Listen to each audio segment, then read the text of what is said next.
lagi, ya kan? Apa yang harus kita khawatirkan? Apa yang harus kita takutkan? Oleh sebab itu, ketika tubuh ini adalah bait Allah, maka dulu zaman dahulu, zaman perjanjian lama, Raja Daud ingin sekali membangun bait Allah yang akan dipelihara dengan baik seperti itu, dan akan dijaga dengan baik dengan pasukan-pasukan terlatih. Kemudian kemarin saya sempat baca perjanjian lama tentang bait Allah, dan itu luar biasa kerinduan Raja Daud untuk membangun bait Allah, untuk memelihara bait Allah sampai menjaga bait Allah dengan pasukan terlatih, dengan pemeliharaan yang luar biasa, dengan kayu-kayu dari tirus segala macam. Itu rencana dari Raja Daud. Tapi kemudian yang melaksanakan siapa? Raja Salomo. Dan ketika Raja Salomo membangun bait Allah, dia melakukan yang lebih dari yang diimpikan bapaknya. Dia kemudian memelihara bait Allah itu dengan luar biasa. Dia menghiasi bait Allah dengan emas, permata, berlian, segala macam kayu-kayu yang mahal dari tirus dibangun, dipakai untuk membangun bait Allah. Saking bersukacitanya Raja Salomo dan Raja Daud untuk membangun bait Allah, untuk membangun bait Allah, mereka melakukan yang terbaik untuk bait Allah. Sekarang ketika Tuhan Yesus telah datang ke bumi, telah mati bagi kita, bangkit bagi kita, kemudian tinggal di dalam tubuh kita yang merupakan baitnya, apa yang harus kita lakukan? Kita mulai untuk bersukacita dengan menjaga, memelihara tubuh kita. Amin. Amin. Bagaimana kita menjaga dan memelihara tubuh kita? Pertama, yang harus kita lakukan adalah kita mulai belajar untuk hal-hal kecil, hal-hal sederhana. Ketika kita setia pada perkara kecil, Tuhan akan berikan perkara yang besar. Ketika kita setia dalam menjaga kesehatan, maka Tuhan akan memberikan kita keberhasilan dalam studi, keberhasilan dalam pekerjaan, rezeki buat keluarga kita.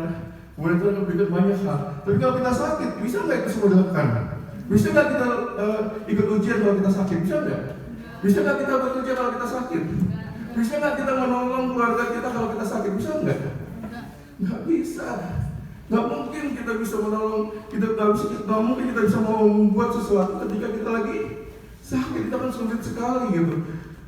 Dulu saya pernah ketika baru jadi dokter, karena saya dari kecil tuh jarang sakit ya, jadi karena kita dari kecil tuh, karena orang tua saya seorang dokter juga, akhirnya kita dari kecil menjaga kesehatan itu cukup baik. Nah ketika saya jadi dokter, saya nggak kebayang ketika ada pasien itu sakitnya seperti apa, meskipun saya tahu ilmunya seperti itu gitu. Di ilmunya pasien itu akan merasakan sakit yang luar biasa. Tapi karena saya nggak pernah merasakan apa itu sakit yang luar biasa, maka saya nggak terlalu paham sakit yang diderita pasien. Tapi saya belajar ilmu kedokteran. Akhirnya ketika saya ketemu seorang pasien, kebetulan saya sekarang menjabat sebagai dokter ahli muda di Kementerian Hukum dan HAM yang saya dokter kesehatan taruna gitu. Jadi taruna imigrasi, taruna pemasyarakatan itu tanggung jawabnya di saya gitu. Karena saya membuat sistem kesehatan buat mereka seperti itu. Dari mulai penerimaan taruna, tes kesehatannya kita yang lakukan, kemudian ketika mereka jadi taruna, kesehatannya kita yang tanggung jawabnya di kita, dan ketika mereka lulus dari taruna maka kita yang bertanggung jawab untuk kesiapan mereka menjadi pegawai atau menjadi pejabat di pemasyarakatan atau di imigrasi. Dan ketika saya berhadapan dengan taruna yang sedang kesakitan, karena saya belum pernah merasakan sakit yang dirasakan, saya cenderung untuk udah kamu minum obat ini sesuai prosedur protokol di dunia kedokteran. Kalau sakit ini minum obat ini, kemudian harus melakukan ini, pantangan ini, saya kasih seperti itu. Kemudian pada waktu tahun 2018, pada saat itu saya tiba-tiba merasa sesak napas. Saya merasa sesak. Ada apa yang bisa jadi seperti itu? Kok napas saya sesak ya kayak gitu?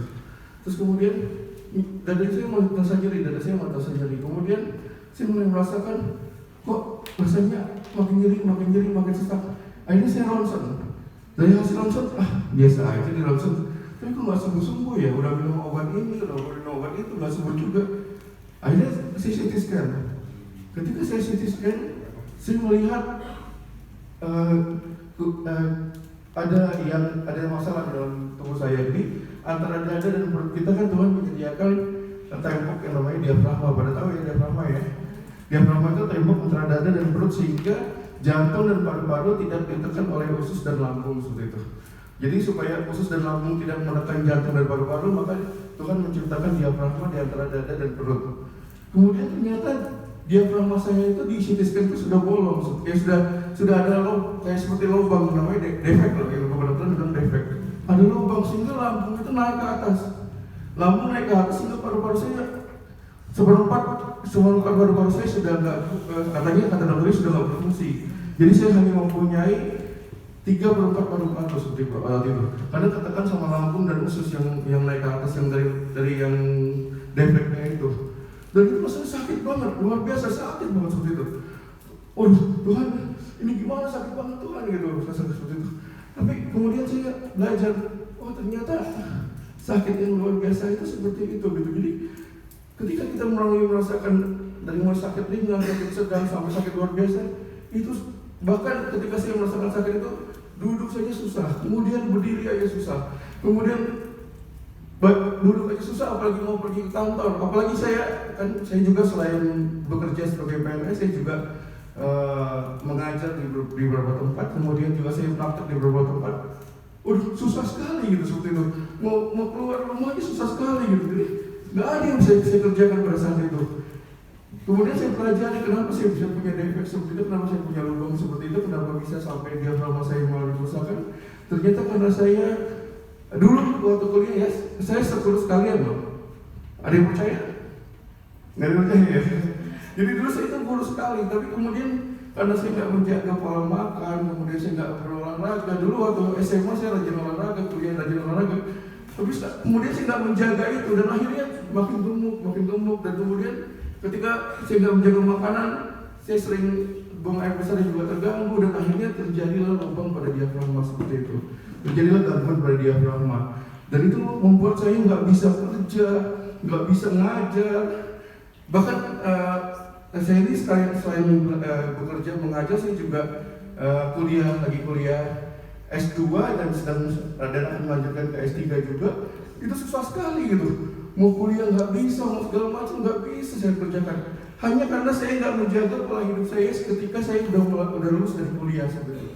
Dan kemudian akhirnya saya menyerah, saya bilang, Tuhan, saya nggak ngerti, saya nggak tahu lagi harus bagaimana. Kita pergi ke RSCM, kata dia dari RSCM, kata dokter RSCM, wah ini kesempatan hidupnya hanya 40% kalau dioperasi, katanya. Kalau nggak dioperasi malah nggak ketolong nyawanya, katanya gitu. Karena kalau jantung dan paru-parunya sudah ketekan seperti itu, gimana mau bernapas, gimana mau jantung mau bekerja, katanya seperti itu. Tapi nggak ada pilihan lain, harus dioperasi. Dan kemudian kita pun melakukan operasi, dan meskipun katanya kesempatan hidupnya hanya 40%, tapi saya katakan, Tuhan, saya hidup untuk menyenangkan hati-Mu. Bukan berkat yang saya mau, bukan kesembuhan yang saya mau, bukan nyawa saya yang saya mau, bukan sukacita keluarga saya yang saya mau, bukan kesuksesan pekerjaan saya mau, tapi yang saya mau menyenangkan hati-Mu. Amin. Siapa yang sama dengan saya yang menyenangkan hati Tuhan? Amin ya. Jadi ketika kita katakan sama Tuhan saya nggak mau, bukan berkat-Mu yang saya mau, bukan kesehatan yang saya mau, tapi saya mau menyenangkan hati-Mu. Kenapa kita ingin menyenangkan hati Tuhan? Karena Tuhan saja sudah menyerahkan hidupnya buat kita semua. Amin. Sampai darahnya tercurah di kayu salib buat kita semua. Bahkan bukan hanya itu, bahkan di firman Tuhan dikatakan satu helai rambut kita jatuh saja Tuhan tahu. Setiap helai rambut kita jatuh Tuhan tahu kayak gitu. Tuhan, apa yang inginkan Tuhan satu, Tuhan, aku ingin menyenangkan hati-Mu. Dan ternyata terjadilah yang namanya mujizat. Ketika saya masuk ke ruang operasi, itu hasil CT scan ya. CT scan itu diafragmanya sudah bolong rupanya. Lambung usus sudah naik ke atas, jantung sudah bergeser, paru-paru sudah tinggal makin kecil, paru-paru sama jantung makin kecil. Ketika saya masuk ke ruang operasi dan saya katakan, Tuhan, satu hal yang katakan bukan kesembuhan, bukan nyawa, bukan berkat, bukan sukacita, tapi aku yang menyenangkan hati-Mu. Apapun yang menyenangkan hati-Mu terjadilah. Dan kemudian ketika operasi, Aku kira operasinya kalau sebagai seorang dokter aku mikirnya pagi operasi baru malam selesai. Soal ini kan cukup berat lah itunya penyakitnya. Kemudian itu jam 10 pagi operasi, jam 11 saya udah keluar dari ruang operasi, kita udah keluar dari ruang operasi. Kemudian karena penyakit yang dilihat masih cukup berat, sudah dari ruang operasi dibawa ke ICU. Tadinya rencananya di ICU itu sekitar 6-7 hari karena untuk pemulihan dari operasi yang berat kayak gitu. Ketika saya masuk ke ICU, saya bangun, loh kok badan saya udah enak ya, nafasnya udah enak, gak ada nyeri lagi. Waduh, operasinya berhasil, cuma operasi hanya 1 jam tapi kok udah berhasil gitu ya. Saya bingung gitu, kok bisa cuma 1 jam doang, terus kemudian badan saya udah enak kayak gitu kan. Kemudian si dokternya datang ketika saya udah sadar dari obat bius. Dokternya datang, bukan obat bius narkoba ya, obat bius operasi. Ketika dokternya datang, Dokter Stefan, tadi waktu kita operasi, kita buka, kita belah itu sedikit lagi, kita belah, kita lihat nggak ada apa-apa di dalam, bagus-bagus aja kata gitu. Loh, diafragmanya nggak bolong, enggak kata gitu. Nah, kok bisa ya benar-benar? Saya dokter biasa ya, saya bukan dokter luar biasa. Setahu saya sebagai dokter biasa itu kalau udah bolong di sini ya bolong juga ketika dilihat ke dalam kan.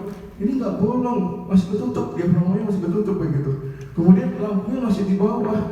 Jadinya supaya ini aja, supaya lebih enak badannya, si diafragmanya dibawa ke bawah, diafragmanya ditarik ke bawah sedikit aja, jadi nggak ada bolong sama sekali. Bahkan jantungnya aja yang tadinya dikira jantung dari kanan, jantungnya di kiri katanya seperti itu. Saya katakan, Tuhan, aku nggak minta kesembuhan, aku nggak minta nyawaku, aku nggak minta berkat, aku nggak minta sukacita, tapi aku minta aku bisa menyenangkan hatimu, dan apapun yang menyenangkan hatimu terjadi dan terjadilah. Maka Tuhan katakan, yang menyenangkan hatiku adalah kamu sembuh, dan kita pun sembuh sesuai janji firman Tuhan yang pertama kali kita baca, apa Tuhan akan memberikan kesembuhan dan kesehatan. Puji Tuhan ya. Jadi dari situ saya belajar bahwa ketika kita memiliki janji firman Tuhan, pegang janji itu, bela dirimu, bela teman-temanmu, bela kotamu, bela negaramu, bela saudaramu, bela keluargamu dengan janji firman Tuhan, dan katakan, Tuhan, yang kami inginkan adalah menyenangkan hatimu. Satu hal yang pernah yang membuat saya berbalik dulu, sempat ketika saya mulai masuk ke SMA dan kuliah, saya sempat agak menjauh dari Tuhan ya karena pergaulan kayak gitu. Saya sempat menjauh dari Tuhan, tapi kemudian pada suatu saat saya merasa ada sesuatu yang berbeda di diri saya ketika saya menjauh dari Tuhan, dan kemudian saya baca ini kitab Perjanjian Lama tentang Musa. Jadi pada waktu bangsa Israel mau keluar dari tanah Mesir ke tanah Israel, nah Tuhan tanya sama Musa, apa yang kamu butuhkan nih untuk keluar dari tanah Mesir ke Israel? Terus Musa diam awalnya. Terus ditanya lagi sama Tuhan, apa yang mau yang saya kasih buat kamu nih, kata Tuhan gitu, supaya kamu bisa keluar dari tanah Mesir, pergi ke tanah Kanaan kayak gitu. Kemudian jawaban Musa cuma satu, singkat, jelas dan padat. Kata Musa, Tuhan, aku nggak ingin apa-apa, tapi aku cuma minta satu. Tuhan, Engkau berjalan di tengah-tengah kami, Engkau berada di dekat kami, dan jangan pernah Engkau menjauh dari kami. Akhirnya Tuhan menjadi tiang awan dan tiang api. Ketika siang-siang Tuhan menjadi tiang awan, dan ketika malam Tuhan menjadi tiang api, berjalan di tengah-tengah bangsa Israel dan berada di dekat bangsa Israel. Itu yang membuat bangsa Israel menjadi kuat. Meskipun mereka tegak tengkuk, meskipun mereka sifatnya pemberontak, tapi ketika Tuhan berjalan di tengah-tengah mereka menjadi kuat. Jadi untuk sehat, pertama kita harus beriman. Yang kedua, kita harus menjaga kesehatan kita dengan baik, menjaga kesehatan kita supaya kita bisa menjadi berkat bagi sesama kita, supaya kita bisa menikmati kualitas hidup yang baik seperti itu. Jadi ketika sekarang kita mendengar ada virus corona, bahkan katanya sekarang ada virus ini lagi ya, flu burung lagi nambah gitu. Terus kemudian ada virus-virus yang lain. Kita katakan, aku beriman Tuhan menjaga kesehatanku dan aku akan maksimal untuk menjaga baik Allah. Amin. Memelihara baik Allah. Amin. Ya, mungkin kita singkat saja. Aku biasanya kalau ngajar di kuliah juga ketika aku dikasih 3 SKS, aku cuma ngajar 20